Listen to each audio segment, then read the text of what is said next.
Nuclear fission and fusion reaction. Nuclear fission reaction एक ऐसे reaction को कहा जाता है जिसमें एक हैवी न्यूक्लियस जो सा है वो ब्रेक करता है लाइटर न्यूक्लिया के अंदर along with neutrons and energy. So इसकी डेफिनेशन हमारे पास हो जाएगी a nuclear reaction in which a heavy nucleus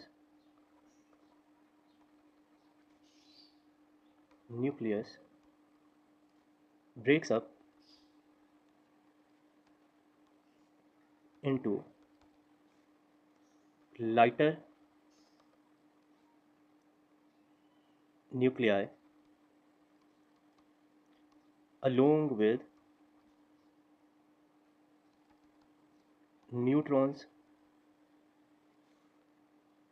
and energy। जबकि न्यूक्लियर फ्यूजन की बात करें तो न्यूक्लियर फ्यूजन रिएक्शन एक ऐसे रिएक्शन को कहा जाता है जिसमें हमारे पास दो लाइटर न्यूक्लियाई आपस में मर्ज होकर एक हैवी न्यूक्लियस बनाते हैं। So a nuclear reaction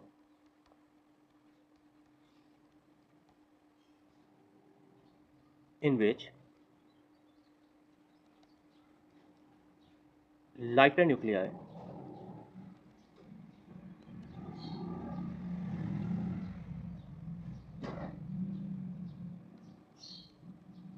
merge to form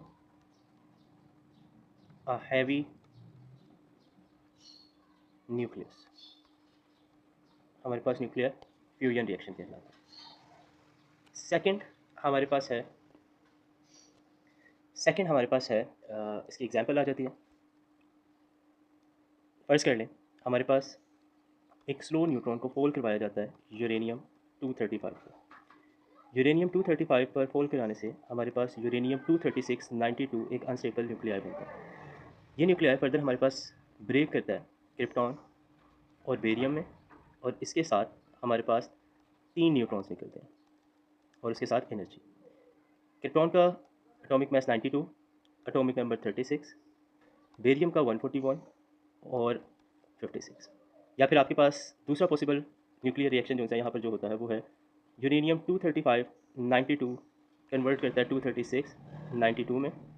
further ये हमारे पास ब्रेक करता है जिनॉन 140 54 में और स्ट्रोंशियम 94 और 38, और इसके साथ हमारे पास 2 न्यूट्रॉन्स और 7 एनर्जी निकलती है। जबकि अगर आप बात करें न्यूक्लियर फ्यूजन रिएक्शन की तो न्यूक्लियर फ्यूजन रिएक्शन में हम लोग डिस्कस करेंगे न्यूक्लियर फ्यूजन रिएक्शन जो सन में हो रहा है उसमें आपके पास 2 हाइड्रोजन के आइसोटोप्स प्रोटियम आपस में मर्ज करते हैं, और मर्ज करने के बाद हमारे पास हाइड्रोजन का सेकंड आइसोटोप H21 बना देते हैं। साथ हमारे पास एक पॉजिट्रॉन रिलीज़ होता है और उसके साथ एनर्जी रिलीज़ होती है। फिर सेकंड स्टेप के अंदर हमारे पास जो ड्यूट्रियम है वो प्रोटियम के साथ मर्ज करता है और हीलियम का एक आइसोटोप H321 बना देता है, और साथ हमारे पास गैमा रेज प्लस एनर्जी निकलती है। थर्ड स्टेप के अंदर हमारे पास हीलियम के दो आइसोटोप्स आपस में मर्ज करते हैं, और मर्ज करने के बाद हमारे पास हीलियम का आइसोटोप 42 बना देते हैं, और साथ हमारे पास 2 प्रोटियम्स बनते हैं, और साथ हमारे पास एनर्जी निकलती है। Next third nuclear fission reaction जो सा है हमारे पास, इसको करवाने के लिए हमें स्लो न्यूट्रॉन रिक्वायर्ड होता है, स्लो मूविंग न्यूट्रॉन रिक्वायर्ड होता है। और जबकि न्यूक्लियर फ्यूजन रिएक्शन को करवाने के लिए हमें high temperature and pressure required होता है, एंड प्रेशर रिक्वायर्ड होता है रिक्वायर्ड।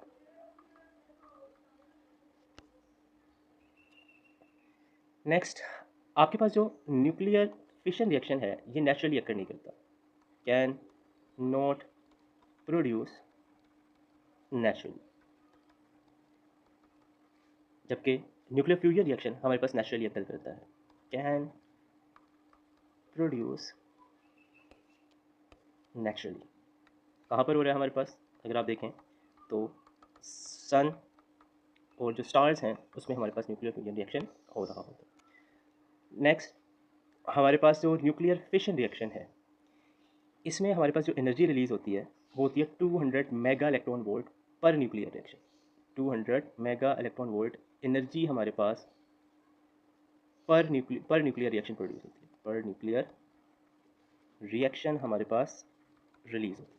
जबकि अगर आप फ्यूजन रिएक्शन में देखें तो इसमें जो एनर्जी रिलीज होती है वो तकरीबन 27.5 मेगा इलेक्ट्रॉन वोल्ट है जो आपके पास रिलीज हो रही होती है एनर्जी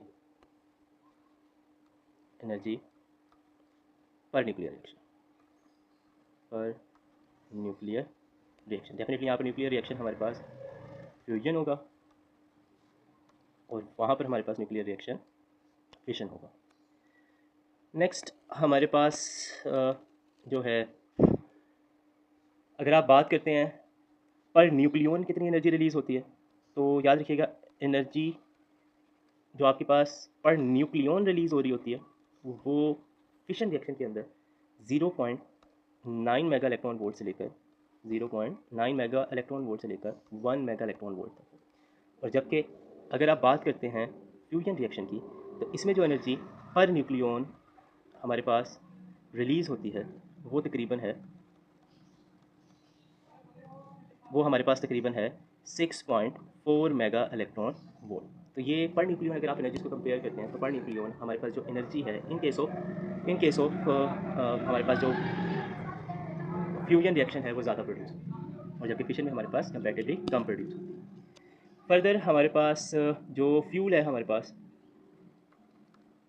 फ्यूल हमारे पास in case of nuclear fission reaction ये हमारे पास एक्सपेंसिव है और ईजीली अवेलेबल नहीं होता, not easily available, not easily available. जबकि जो फ्यूल है इन केस ऑफ फ्यूजन रिएक्शन वो आपके पास ईजीली अवेलेबल होता है और inexpensive and easily available.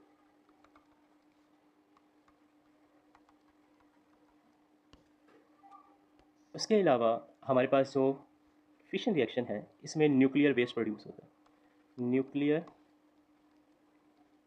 Nuclear waste हमारे पास प्रोड्यूस होता है, प्रोड्यूस्ड। और जबकि हमारे पास जो न्यूक्लियर फ्यूजन रिएक्शन है इसमें कोई न्यूक्लियर वेस्ट प्रोड्यूस नहीं होता, no nuclear waste.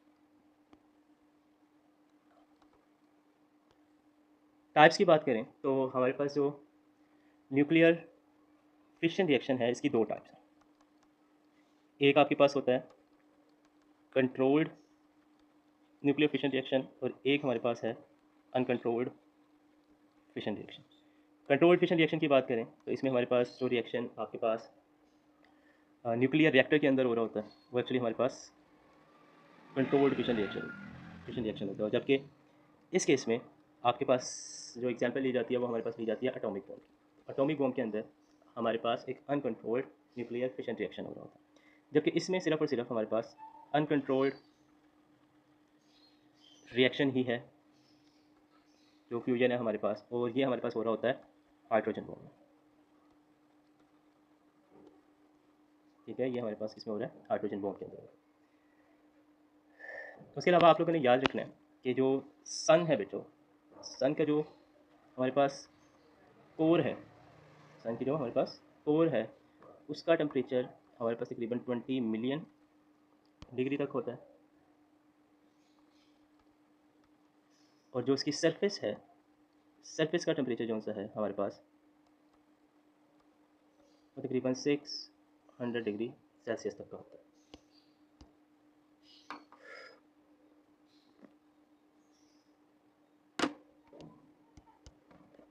6000 approximately 6000 degree Celsius तक का होता है हमारे पास।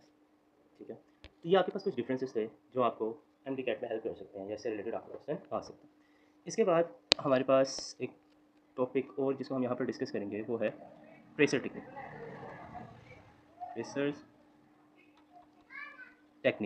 ट्रेसर टेक्निक में हम लोग करते क्या हैं, हम लोग एक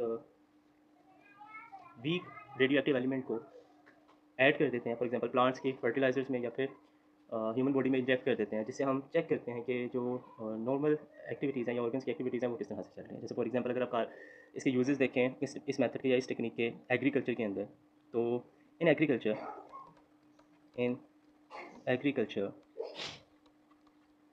हमारे पास जो ट्रेसर टेक्निक है ये इस्तेमाल होती है टू स्टडी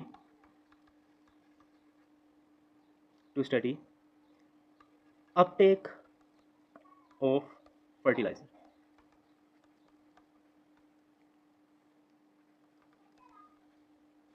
और इसके लिए जो हमारे पास आइसोटोप इस्तेमाल होता है वो है कार्बन 14। और कार्बन 14 हमारे पास बीटा रेडिएशन जो सी है वो इमिट करता है। और इसको हम कार्बन 12 की जगह मिक्स करते हैं फर्टिलाइजर्स के अंदर और चेक करते हैं कि आपके पास कार्बन 12 जो है वो किस किस जगह पर किस क्वांटिटी में ऑब्जॉर्ब होता है। इस टेक्निक की मदद से हम लोग जो यील्ड है प्लांट्स की या फील्ड्स की उसको इंक्रीज़ करते हैं।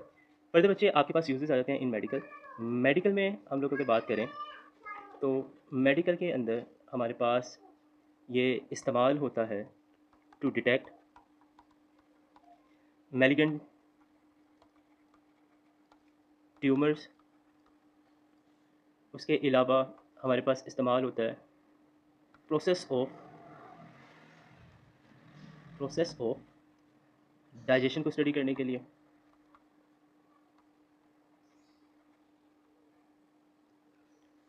उसके अलावा ये हमारे पास इस्तेमाल होता है to study the way chemical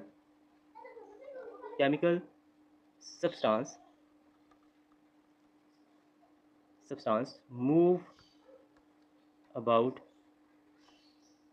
in the body।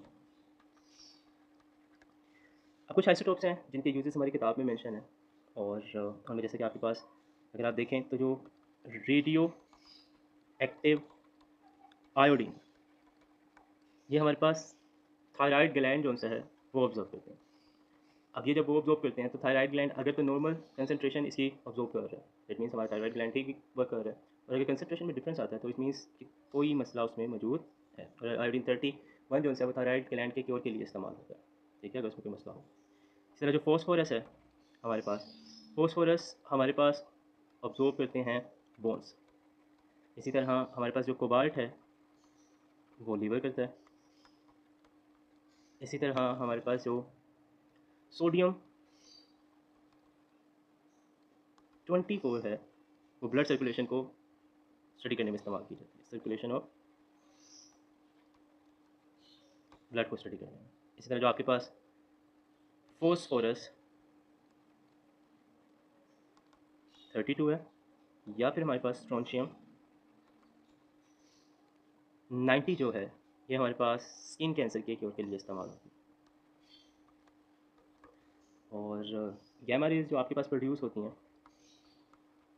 From cobalt 60 वो हमारे पास रेडियोथेरेपी के लिए इस्तेमाल होती है, ठीक है।